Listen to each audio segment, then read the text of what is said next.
Good morning from Panhandle Outdoors, America's only daily outdoor TV show. Your source for fishing, hunting, and information for folks who enjoy the great outdoors. Now sit back, relax. It's Panhandle Outdoors. Good morning, folks. Welcome to Panhandle Outdoors. I'm Winston Chester here again today. We're happy to be here, and we're happy to have you as a viewer. And we just really appreciate you watching the show and the feedback we'll get from y'all. And we just have a great outdoor community here in the Florida Panhandles of some, really caring, strong outdoor folks. So we're proud to be a part of it and proud to bring you the latest in what's going on and every now and then look back on what has happened. So let's look at our weather. 92, 93, and these storms pop up. We talked about that the other day. One really popped up. It's fascinating watching it form, right? It starts like this and boom, they actually blow up like a balloon. I know you see it on radar. Low 76. Water temperature is 86 degrees. It jumped up 2 degrees yesterday. River readings brought to us by Mountain Dew. Get out and do. Today, the Apalachicola Blountstown is at a 5.6, and it's really steady. Not much movement, not any movement really. And the Choctaw Carabelle is at a 3 foot, right at even 3 foot. Not much movement right there. Now this rain was sort of south and east of there, so it wasn't really a big deal on the Choctawhatchee. Our tide chart brought to us by Kent Forest Lawn. We're looking at a strong tide this morning.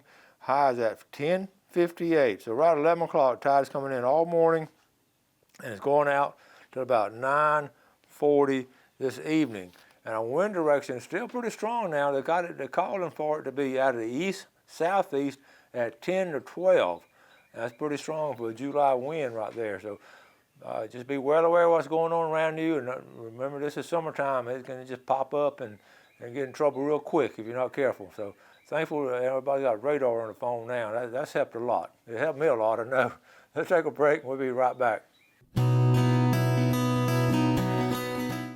Okay, welcome back. We're going to show you some pictures. I want to, instead of just showing the outdoor, we're going to sort of do a flashback. And this past Sunday morning's paper was obituary, Bubba Ware. The old timers remember Bubba Ware. He turned 90 and he passed away.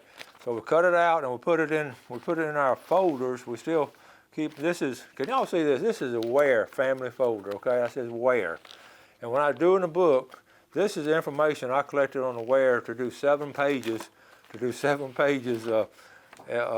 them. And because they were so important to me, they were part of the early settlers there in St. Andrew in the 1870s and all, and he was.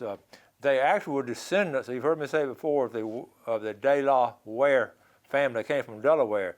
The De La Wares founded Delaware, and they came down originally in a 20-foot sloop. You heard me talk about it before, coming out of Delaware all the way along the Atlantic coast and all. Well, Bubba was one of the descendants. Bubba graduated from Bay High School in 1949, played football. He's a big guy and got a scholarship at University of Florida. He was captain of the University of Florida football team in 1953.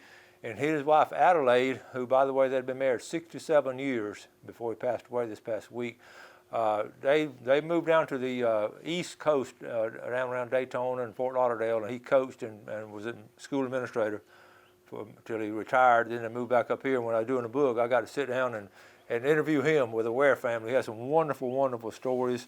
I just started looking last night. I looked at this file. I just got engrossed with looking at it. I spent about probably an hour and a half, 2 hours looking through all these old articles. This is what I did. I would take. When I researched all the articles, I tell you about reading all the old newspapers, and this came from the old newspapers on microfilm, and I would copy them, and then I put them in the file. So the Ware folder was just really big, and their family, we took pictures of the cemetery and all, but Otway Ware, Lambert Ware, they were such strong people and all, and the papers back then was so good about just telling everything about the family, the dogs, and everything. So I want to show you some pictures. Let me show you some pictures real quick of the. Okay, this is Captain Lambert Ware. I just want to go through them. I won't spend a lot of time on them. This is in the book, and he came down, and there's a great story on Lambert Ware. This is their house. The house, if you go down the end of St. Andrews, right there in the water where the park is, this is where the house was located, that big front porch facing the bay. is right at the end, and thankfully it's public property now, so we can all enjoy that view and all. This is real dark here. This is up at Bay Head. What caught my attention when I started doing research, they went up to Bay Head. For you folks not around here, Bay Head would be the northern part of Deer Point Lake. It was a long time before, just late 1800s, early 1900s. And here's a picture here. They had an inn up there, the Bay Head Inn, and I found this in the newspaper. They actually had look in the lower left-hand corner, you may not can read it, the rates were $1 to $1.50 per day. $1 to $1.50 is newly furnished. It's a mecca of the tourist, angler, and sportsman. And a lot of sportsmen came down and stayed at Bay Head at that inn. And I don't know right where it's located. It was up there at Bay Head. But the actual boat would go up there. The postal boat would go up there. And then one of my all-time favorite things doing the book was finding this diary at the University of Florida Library. And you see the pictures here. I read the whole diary. Spent hours. I think I told you the story there, how I spent hours there at the University of Florida Library. This was from the actual diary. How it got out of the Ware family's hand, I don't know, but I'm glad it was donated to the historical collection there. And in the lower left-hand corner, I just read you one every day. This was in September. The lower left-hand corner, I'm going to read to you. Cooking and attending around the house as Lila is sick. And my brother's gone away. He's out, okay. I went fishing in the afternoon. Our dog had a fight with a wildcat in the yard last night and got hurt right bad. And that's in St. Andrews. And it gave such a reflection in the late 1800s, what was going on, 1882 to be exact, what was going on. And here's Captain Otway Ware, a big, strong guy. He was a bar pilot. And it goes on, that's at Fortuna. And I just get engrossed with this stuff. And I was just, for 3 years of my life, I was just fascinated by doing this job. And I was reading, but here's what was cool. Tarpon, I ran across this tarpon season. It talks about tarpon season. And this goes back to, this was written in 1927, when earlier, in the late 1800s, they were after coming down here. This crew right here, a group from, they gave the names. They came down from Hendersonville, Tennessee. Richard Whaley, you know where that is. They came down 1897. This is before cars, of course. So how did they get from Hendersonville all the way down here to Bay Head and St. Andrew just to go tarpon fishing? Like I said, I get tickled at these young guys talking about the tarpon. Hey, the tarpon here. And how about 1800s, they were tarpon here. They were coming from Hendersonville, Tennessee by buggy, I guess, or train maybe. Probably train coming to Montgomery or Dothan and then coming down here. The train wasn't here then. Train didn't come in until later, so they had to come a horse and buggy part of it way too. So anyway, all kind of just neat stuff. And like I said, I spent 2 hours last night reading this, and that Ware family, what a wonderful family they were in the early years as far as settling our area. And here's a whole handwritten, okay, all handwritten notes there. So from Newton Ware on where he went back to where his granddaddy actually built the sloop, the 20-foot boat, to come down here. He went back up to Delaware to visit that area. So anyway, that's my pile of junk here. I just wanted to share the Ware family with the passing of Bubba Ware at age 90, part of our heritage and all in the early years in St. Andrew. Let's take a break. We'll be right back.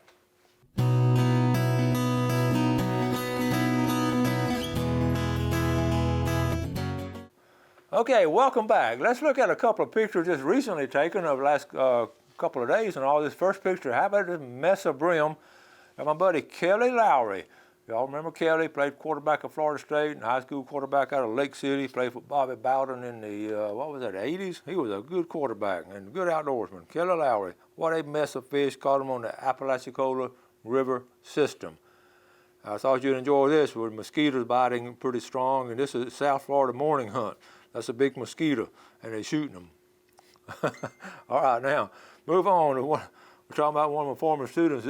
This one doesn't have a hook in his thumb like Dallas did. This is Shelby Nazaruk. And look at that big old smile. And look at that big old bass. Good job, Shelby. And a sweet, sweet girl there. And I'd love to see her out there fishing. How about our our dermatologist, Dr. Jeremy Sunseri. They had a little yacht club fundraiser for Holland Activity School, and here he is. He did really well at fishing with Captain Scott Pennington, and here's the picture of he and the kids and all. And that's some fine snapper. Good job, Jeremy. And I love to see our medical profession out there on the water. And I went by to see Jeremy the other day, and he gave me something from a poison oak, and it's a lot better. It's been aggravating. And also, he zapped me a couple of times, but they're not quite as bad as it was last time. If you remember, last summer I had spots all over. So we're going to get Jeremy on the show. We talked about coming on the show, and he definitely wants to come on as soon as he can. And talked about different things and all. What a great sponsor we have in Dr. Jeremy Sunseri. I'm really proud of it. Okay, let's go to this video. We've got a good video here. I'm fishing with my buddy Bill Barlow, and we're fishing right there coming out of Pretty Bayou, and what a beautiful place to fish. And we had a good morning and fun fishing with Bill. So let's, Jeff, let's go and roll this video. Hi folks, it's dark 30 a.m. and Panhandle Outdoors. We're at the end of Michigan Avenue boat ramp, and we're getting ready to go. A good friend of mine, Bill Barlow. Good morning. Good morning. It's a little dark. We ready to get going? Let's go get him. Okay. All right, we're up in Pretty Bayou, just cruising along on a trolling motor, looking for some alewives, also known as menhaden. It got named Pretty Bayou years ago just because of its beauty. Some big trouts come out of this spot over the years.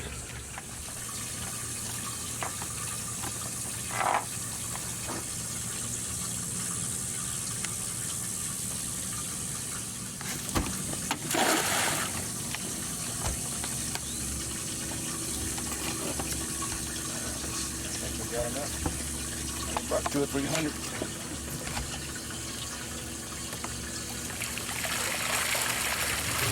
Yeah, I think we got enough. That'll last a couple hours.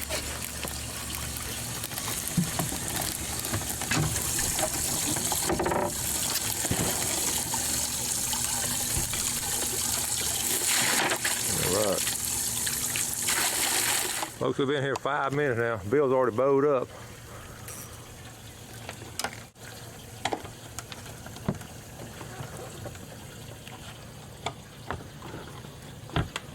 He's going around that piling.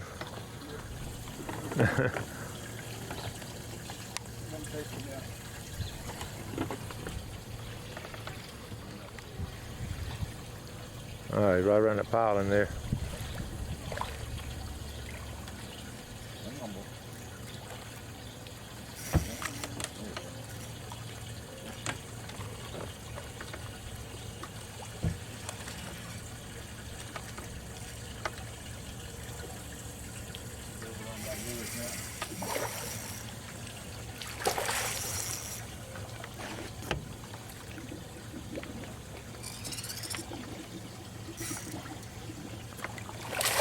Nice, nice redfish, and they just hooked mine.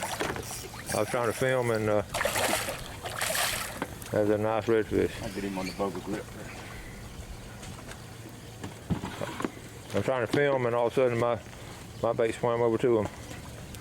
I can claim part of the catch, right, Bill? There you go. That is a nice redfish. Good. That's a good fish. That's a good for there. That would win a tournament right there, buddy. Yep.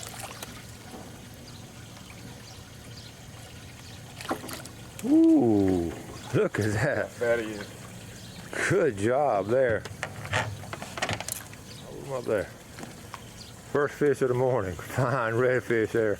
Good job. What is that? Let's see how long he is. Got my little stick right Measure him right here. Make sure he's a good measurement. Pinch the tail, 26. 26 inches. Now those tournament guys will love that one. I'm telling you. That's a tournament redfish right there. 26 for lunch. 26 inches. Bill, tell us what you just did. I had the pole sitting with the hook in the water, and I went to reach for a live bait to put on it, and this little old Spanish mackerel came by and hooked itself. A bare hook. Bare hook. A little old baby Spanish in here. So you don't even need bait for a Spanish. Yeah, look at there. It's got the black little dorsal fin. That's definitely what it is. Yeah. That'll be 15. Yeah, got to squeeze the tail. Folks, it's a legendary author and angler from North Bay. They get a nice speckled trout. All right. Okay. We're gonna. We might have to turn him back. I don't think he's quite. We're gonna look at him one more time. Squeeze that tail up a little bit. We're gonna have to let him go. All right. He can grow up a little bit. All right. Nice catch and release. This has got a little bit of bite in him. Yep. Got some drag singing here. He's either got a nice big keeper trout or he's got a small redfish. I'm thinking it's a small. We're gonna find out what in the world have we got here. Small red. Yep, nice little redfish. Get a picture of him right Fall here. good now. Look at there, that's a nice one. Real nice. They really fall good now. They strong. Okay, that looks like supper right there. All right, good job. All right. Look at there. Panhandle Outdoors. Panhandle Outdoors, redfish. He swallowed it too. Folks, we're fishing around this bait here in the top of the water, and we've been catching some fish right around them. There he goes. You see him breaking the water there? We'll call redfish and trout right in this hole right here. This one exploded on the top water. He's hit two of these pilings. All right, Look folks. out there. Winston is loaded up He's stretched on out. a big redfish. Oh man. Wrap around that piling. You get him Going off. around that piling. He's he'll come off. I'm on two pilings now. Oh man. Just keep playing with him there. I can't get over the two pilings. There you go. There you go. All right, he's in open water. Okay, open water. Here we go, folks. The legendary author and angler, He's gone. He's going out to Winston Chester. He's gone. We have a big redfish that's taking some line. This is going to be a fight to the finish. Bulldog of the Bay versus the coach. Right now, he's got the upper hand. The redfish is winning at this point, but we do have him in open water, and we expect to have him back to the boat here in 5 or 10 minutes. This is probably an oversized fish. All right, Bill. What you got there, buddy? Oh, he just a little knothead. yearling, yeah. Now, Bill had put on his Panhandle Outdoors cap. He has started catching fish since then. Good luck, Charm. Good luck. This one's going to have to go back and grow up. All right. All right, Bill. Oh, yeah. Look at here, folks. Nice trap. Caught him on top water. Well, that's not top water, a little sinker, but Which bait? look at that. Look at that. I'll put him right up in the boat with that net. You need a net? Yeah. He's a nice one, though. That is a nice trout. Here he comes. Good job.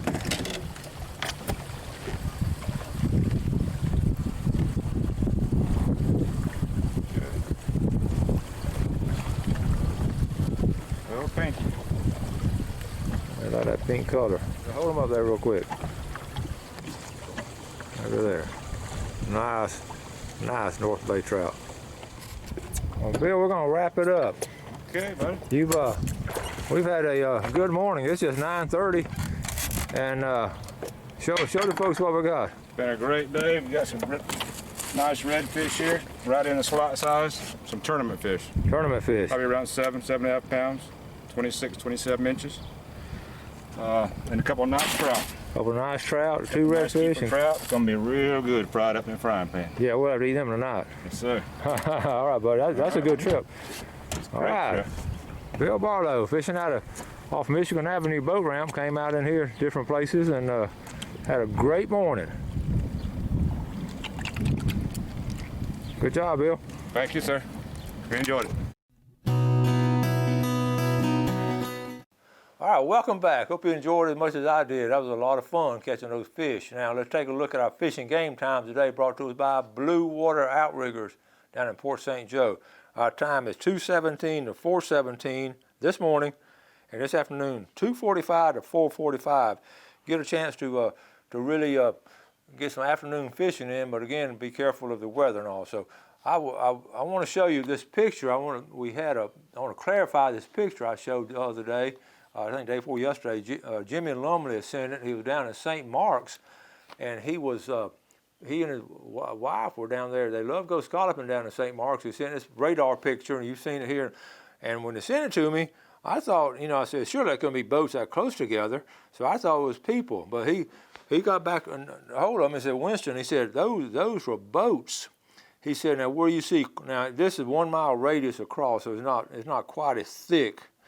But this shows the people. And he said, basically though, where you see these clumps are usually 2 or 3 boats together. And you're looking at like a lower left-hand corner, these single boats on the sort of outside perimeter, these single spots are single boats. But all these clumps are 2 or 3 boats. So you magnify that times, every boat has at least 4 people in it, sometimes 6, if it's a pontoon boat, they have 10. So you can imagine the amount of people that particular day in St. Mark's scalloping. And that's what I was saying. We got that coming up here in a couple of weeks. We'll have their scallop. So he promised he's going to take a picture of St. Joe Bay and show it. We also are going to try to get some drone footage of that opening weekend, or get some kind of footage of an overhead view of Port St. Joe, the St. Joe Bay and all. Okay, we've got I want to go ahead in the middle of the week. We don't normally do this. I just want to cheer y'all up. And we're going to do a Los Angeles drawing right here in the middle of the week. Okay. And $25 gift certificate. Now, like I say, you just send me the address and I'll mail it to you. We're not go by the station or by my, okay. How about Joe Ivy? I know Joe be eating some of those fish tacos up there at Callaway. Joe Ivy. Good to hear from you, Joe. All right, we got to start wrapping things up. It's been a good midweek and all, and we got some good stuff tomorrow. We got the fishing forecast coming up. We're going to be giving away some stuff and all, and we're just glad to bring our show to you. You do something good today for your fellow man. You have a wonderful day, and God bless. Thanks for watching America's only daily outdoor TV show, Panhandle Outdoors with Winston Chester, featuring hunting, fishing, and other activities and information to help you enjoy the great outdoors. Join us next time for Panhandle Outdoors.